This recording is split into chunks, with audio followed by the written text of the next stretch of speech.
Good morning, gorgeous. Oh, just had a very emotionally charged consultation with one of my overseas patients, and I wanted to share with you this morning. If you're a woman and you're over the age of 35 and you have decided that you're drawing that line in the sand, you are sick and tired of your old systems, your old paradigms, your old ways of thinking, your old ways of living, and you're wanting to take care of yourself, I'm here to tell you that health is bio-psycho-social. So, as somebody that grew up in an extremely violent household with an abusive father, high-functioning alcoholic parents, my dad was a military man. He was trained in the Special Forces in the British Army. He had massive amounts of PTSD. My mother was not his first wife. He'd been through a number of relationships previous. He'd had other children.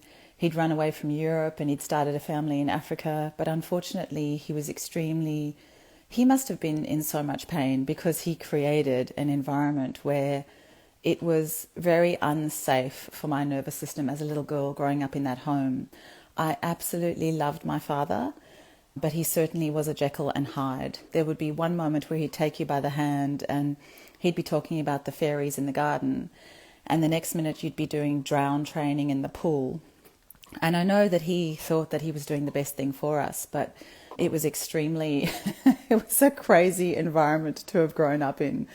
Needless to say, if he didn't get the piece of chicken that he wanted at the dinner table, he would behave like a 3-year-old, and suddenly my mother, my sister and I would find ourselves underneath the dining room table, and there'd be plates and knives and forks and dishes crashing against the walls and windows would be broken. So it was quite a traumatic, violent household to grow up in, but that's what my nervous system got used to, and this is the point that I'm trying to make. Health is bio-psycho-social. So I see hundreds of women in my clinic in Melbourne, Australia. I'm in my 3rd decade of clinical practice, so it's safe to say that I've seen thousands. And I'm here to tell you that if you are using your food or your booze or your glass of wine as medicine, if you are going to it, driven by an emotion other than true hunger, you are using your food and your wine as medicine, and that is a problem. But I'm not here to judge you. I'm a recovering food addict. And I completely understand. We are so clever. Our bodies are so clever. They know how to use these mechanisms. Sugar is as good as a cocaine hit. Sugar addiction is as difficult to break as cocaine, right? They've said that in the literature. So we go for the foods that are going to give us that hit. We go for those drug-like food substances. So things like baked goods, sugar, alcohol, dairy, they all give us those dopamine hits. They give us that hit. So please be very mindful of the fact that your nervous system may be needing a little love and a little care. And it is the simplest things that are the hardest things to do, right? But they are so easy to integrate into your life when you know how to do them. So I'm encouraging you to do the breath work. I'm encouraging you to breathe. You can do something as simple as lie down on your back and watch your belly rise and fall on the in and the out breath. In clinical practice, this is what I tell my patients. I lie them down on the bed. Once we've discussed all of the psycho-biosocial impacts on their health, we do the somatic work. So they lie down on the bed, I pop the acupuncture needles in, and it's about breathing in and breathing out and bringing that awareness to your belly rising and your belly falling. And when those thoughts come in, you use a moving meditation, whatever works for you. But basically, I love to say, attach those thoughts to that cloud and let them float on out of here. It is a really interesting phenomenon that women over the age of 35, from this point onwards, perimenopausally and menopausally, our ACE score comes back to tap us on the shoulder and it asks us to do the work. And I cannot tell you how many times in clinical practice this comes out in terms of women not necessarily having strong personal boundaries due to their original wiring, due to their original nervous system wiring. So I grew up in a home that was unsafe. There was so much abuse. There was so much trauma. And like I said to you, I loved my daddy. As a little girl, I absolutely loved him, despite the fact that one moment he'd be holding my hand and taking care of me, and the next moment he'd be using a cattle whip on me and beating me to a pulp and doing the same to my mum in front of me. So traumatic, very traumatic. So very high ACE score. So my family of origin teachings taught me that I needed to be with a man that created that same environment for me. So unfortunately, what happened is that I was attracted to men that were emotionally unavailable and abusive. So not necessarily physically abusive, but very psycho-emotionally abusive. Things like, oh, honey, you better not wear those jeans. Your bum actually does look big in that. Without being asked the question, baby, does my bum look big in this? Because I know we've all asked it, whether it's to ourselves or to the other, right? So yeah, emotionally unavailable, abusive, manipulative men. However, that is not very obvious to a young woman when she leaves a family of origin with those sorts of beginnings. But there came a day and time in my life where I was like, what is my role to play in this experience, right? What is my role to play in this experience? I had to take radical responsibility for myself and radical action. I needed to do the work. I needed to go in and I needed to see what it was I was trying to do. I was trying to fix my dad. I was trying to save my dad. So of course I was attracted to men that were like my father. Thank goodness none of them beat me to a pulp. I'd already had enough of that in my childhood. But my nervous system felt safe in a relationship that wasn't good for me, right? So I needed to come to that awareness first. So again, health is bio, psycho, social. And now as a recovered food addict, of course, I wasn't cognizant of what I was doing at the time. It wasn't conscious.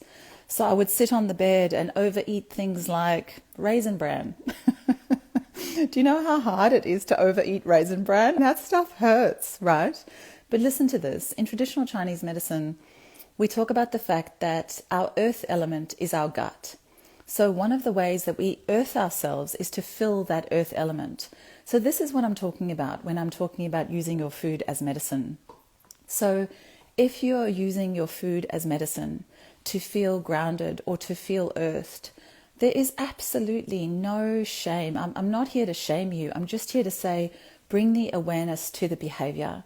Because if you're using your food, and particularly foods that are deleterious for your health long term, sugar, white flour, alcohol, too much dairy, then I want you to become mindful of how you eat, sleep, move, think, supplement or other, right?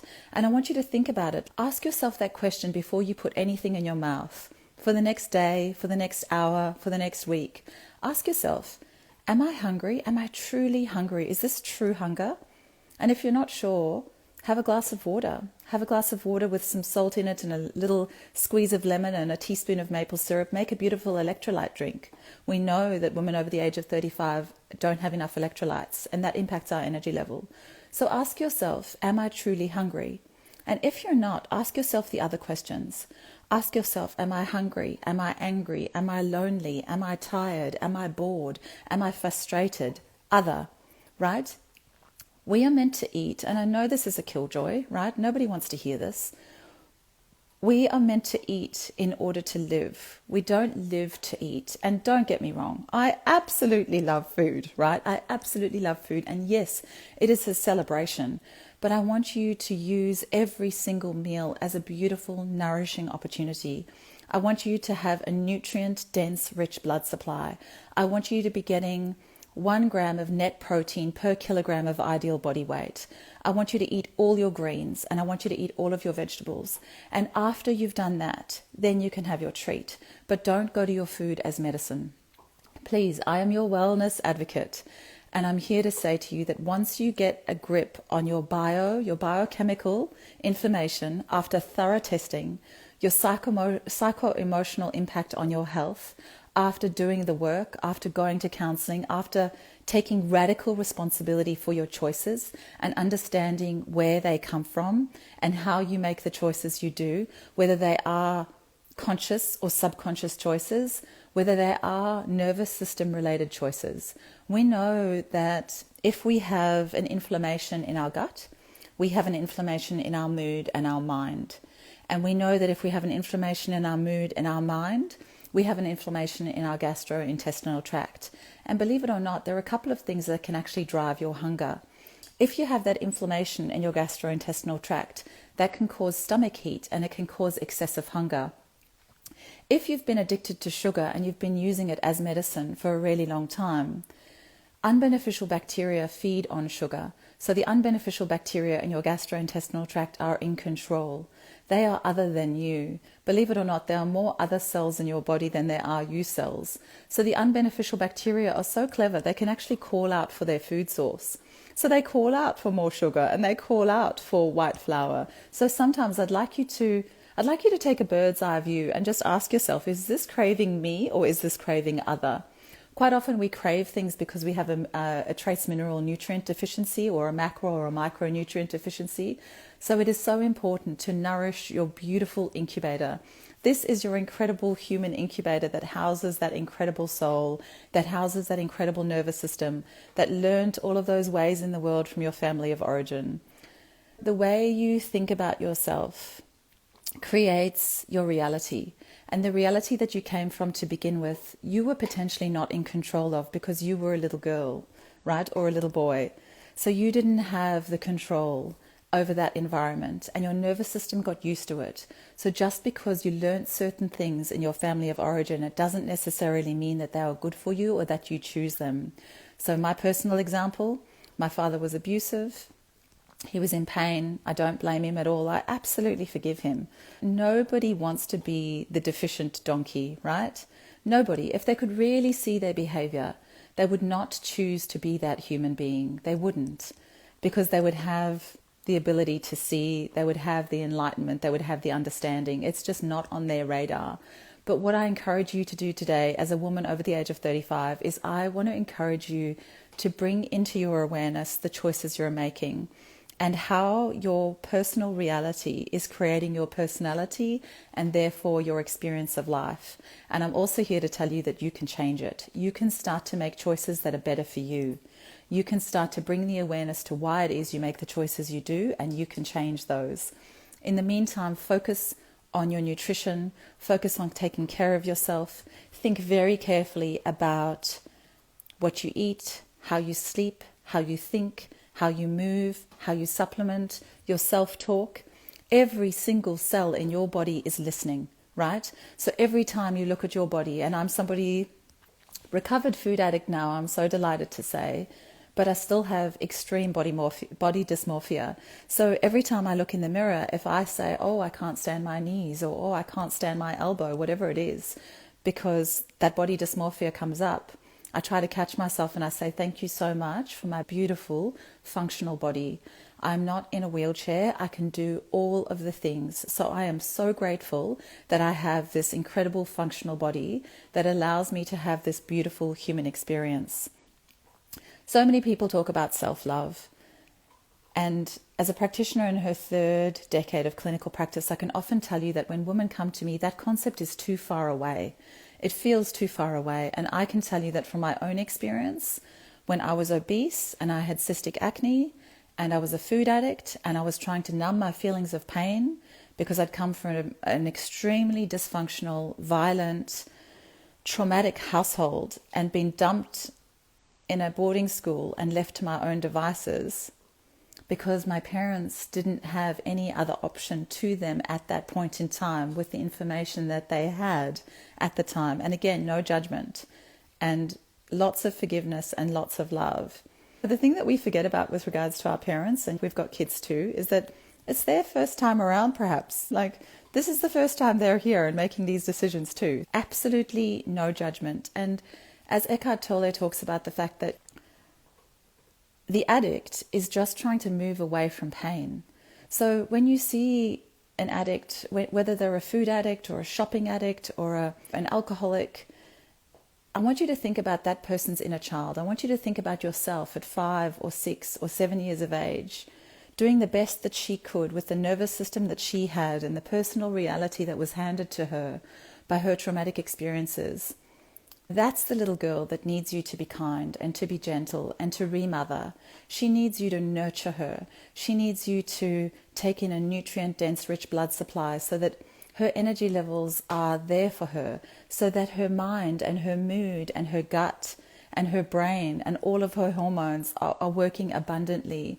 And she's not in a depressed state because she's using food-like substances to numb painful emotions. Emotions are extremely overwhelming at times, but they are incredible messengers. They're incredible pieces of information. I encourage you to sit with, experience, view, welcome, love all of your emotions. And in actual fact, I'd like to leave you with something else today. There are only two emotions. I think, in my opinion, every single emotion either falls into the love category or into the fear category. So think about it. If you're doing something if you're making decisions that aren't great for yourself, stop yourself and ask yourself, what would love do? And then before you self-medicate, if it's too far away to drop that vice entirely, if it feels too difficult to drop the alcohol entirely, if it feels too difficult to drop the sugar entirely, first nourish your body, your mind, your soul, your microbiome. First eat 3 cups of green, 1 cup of color, and then 200 grams of high quality protein or 1 gram of net protein per ideal body weight. First do that, right? If you actually have a little treat after your meal, your blood glucose levels won't rise as much and you won't spike that insulin, so you won't get yourself into that metabolic resistance or that fat store state as opposed to fat burn. A fat burn state is the state where we are able to maintain our beautiful ideal body weight, where we are able to create all of the energy that we need for our brains and our bodies all day long to fire at 150 miles an hour if we need to. Okay, so like I said, I am your wellness advocate. I am not here to judge you. I'm here to love you into wellness. I am here to help you with the micro changes, right? Health is bio, psycho, social. And what else did I want to say? Yeah, make sure that before you eat, you ask yourself, am I truly hungry? Or am I using food-like substances because I am angry, lonely, tired, frustrated, bored, other, right? Nourish your beautiful body and your beautiful mind. Remember that if you have an inflammation in the brain, so if you're stressed out, if you haven't been sleeping, if you're stressed out by a family member, if you're stressed out by something that happened in your family of origin, you're going to have an inflammation in your gut too, because through your nervous system and the vasovagal nerve, the two are absolutely connected. So the grounding exercises like taking your shoes off and going for a walk outside in the grass, the breathing, all of those things will help bring your nervous system back online. And then once you have the awareness, you can start to make better choices and you can start to make those changes so that you can truly live a life of freedom and you can truly live a life where you are not bound by or controlled by anyone, a substance, your mother, your father, your sister, your lover, your narcissistic partner, your inappropriate relationship, whatever it may be. Don't necessarily judge it. Forgive yourself for being human, right? And start to bring the awareness and then take radical responsibility for yourself. I'm talking about absolutely radical responsibility, and be completely aware of the part that you play in your life and think about how you think. So I want you to be really mindful about what you eat, how you sleep, how you think, how you move, how you supplement, and then ask yourself those questions. Am I truly hungry, or am I bored? Am I tired? Am I lonely? Am I frustrated? Am I using my food as medicine, or am I using my food to fuel this incredible body? And please remember that everything is connected. Absolutely everything is connected. So your relationship with your partner impacts your health. Your relationship with food impacts your health. Your relationship with yourself impacts your health. Your relationship with your job impacts your health. I see women that come into my clinic that hate their jobs, and I'm here to tell you that their hormones are a mess and could potentially be that way just because of that. And I'm not... Oh, there goes the baby schnauzie. Lulu, that's enough. Lulu, that's okay, baby. And yeah, so all of those goodies. I've been ranting on. I'm your wellness advocate. I'm here for you. If any of this resonated for you today and you know that you need to do the work and you need a cheerleader that's going to help you with those micro changes and support you gently through the process without judgment and with love, as a recovering food addict and as somebody that has to practice this every single day of her life, you can't fail. I'm here to tell you that you cannot fail. 80-20, baby. According to the basic mathematics, you're going to win. So 80% of the time, make those incredibly beautiful choices.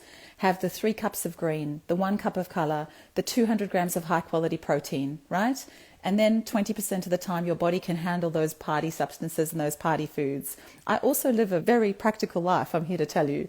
I have a love of my life now, finally, because I took radical responsibility about my part to play in attracting narcissistic assholes into my life. So that's a thing of the past. Hallelujah. I'm now engaged to be married in February 2024 to the love of my life, who is the kindest, most beautiful man on the planet. And even when he annoys me and drives me crazy, I still love him. And we have 3 teenagers, 16, 17, 18. It's a busy household, 2 dogs. I've got the practical tools and tricks to help you, and I've got the understanding of not only my own personal experience. I have absolutely lived this, but I understand the theoretical constructs behind it. My name is Dr. Kirstey Holland. I'm the founder and principal practitioner of the Holland Clinic in Melbourne, Australia. I'm a doctor of traditional Chinese medicine with a double degree of acupuncture and herbal med. I'm a naturopath. I'm a practitioner of environmental and nutritional medicine. I'm a functional medical practitioner, and I have been nominated as Health and Wellness Coach of the Decade. And my program, Rescuing You from the Rollercoaster of Perimenopause, has been nominated as Program of the Year 2023-2024. So if you need help, book your free clarity call today. Let's get this happening. Take it easy. Have a beautiful day.